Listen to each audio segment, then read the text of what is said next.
Hi, everyone. I'm really humbled by the turnout tonight and everyone being here and supporting. It really means a lot to all of us. So my name is Erin Faraclas, and I'm a lung cancer survivor. I don't look like your typical lung cancer patient because I'm quite young for lung cancer, but as a non-smoker and at 38 at the time with 2 young boys that I'm raising, this sort of took me off guard. You really I didn't see cancer coming. And still to this day, I'm struck with the surprise that I felt. I was diagnosed in September of 2018, so just a little over a year ago. I had not been feeling well, sleeping a lot, but I was a busy mom.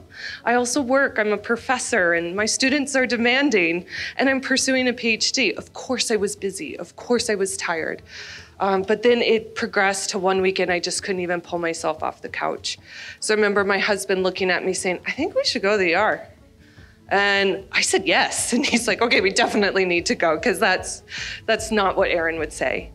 Luckily, I had an ER physician that really listened to me, because I said, something's just wrong. In my head, maybe I had pneumonia. Something was awry, because I don't sleep this much. I have no energy. It's something more than a common cold.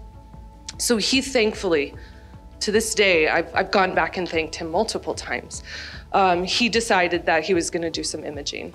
And within minutes of getting back from the CAT scan, he showed up in my little bay there in the ER, and he said, they found a mass, 3.2 centimeters in your left lower lobe. And I was like, cancer? It's probably an infection. And so over the next 8 weeks, we aggressively treated this as an infection. And then 8 weeks later, we repeated the CT scan and it only grew larger. So we had to take it out. This was the first time I felt some concern. Before, oh, it's just an infection. And then all of a sudden I started to think of my kids. They were 5 and 7 at the time. Tristan had just started 2nd grade. Devin was a kindergartner and leaving the nest for the first time. How was I going to not be able to take care of them? So they decided to do an operation. We took the mass out. We were still thinking it was an infection. We were hoping, and I was gripping that. And then day 4 in the ICU, they came in, and I'm getting ready to go home tomorrow, so I'm feeling pretty excited. I get to go see my kids. And I could tell by the way the doctor walked in the door, and I heard those 3 words that we all dread: you have cancer. Everything from my life forward has changed and been different since that day. It was a blur. Both me and my husband were probably just jaws open looking at the doctor, and he said, I'm surprised, you're extremely young. We usually don't see cancer in a 30-something-year-old, especially a non-smoker living a healthy lifestyle, but it happens. And tomorrow, you have to have surgery again. It's the best chance at increasing your chance of survival. It was the first time a doctor had talked about survival. That's just something you don't process. Again, I'm a busy mom. I don't have time for this. But we had the surgery. Shortly after leaving the hospital, I started chemotherapy. Those were the darkest days.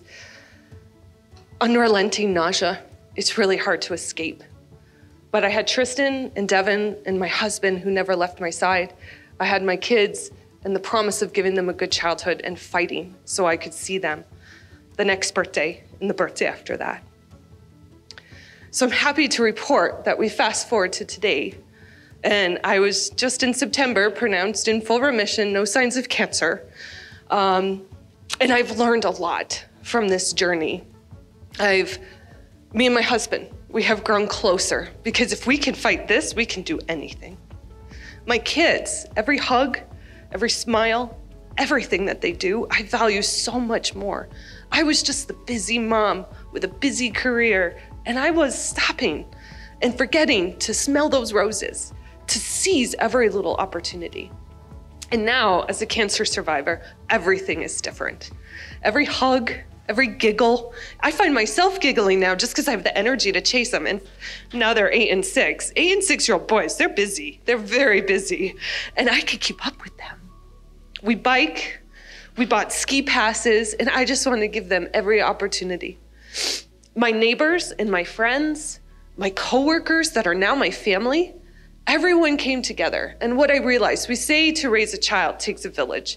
Well, I will say to travel on the cancer journey takes a village. I've been humbled. I have seen compassion and kindness like I've never seen before. And I have learned the value of leaning on people. During some of those chemo days and those ICU days, I needed to lean on people because I didn't think I could do it myself. And I knew I had to keep a positive attitude, but it gets hard. And so now I realized I have a village. Meals were dropped off. We were doorbell ditched with groceries a few times because people knew Erin wouldn't ask for help. But now, yeah.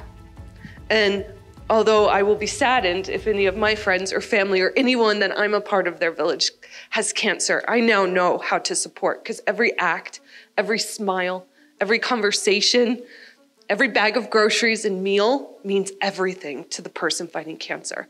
I was able to focus my energy on keeping a positive attitude. And my recommendation for anyone that's fighting or on this journey is to have a positive attitude and lean on those that come and ask to help, because it takes a village to fight cancer. Thank you.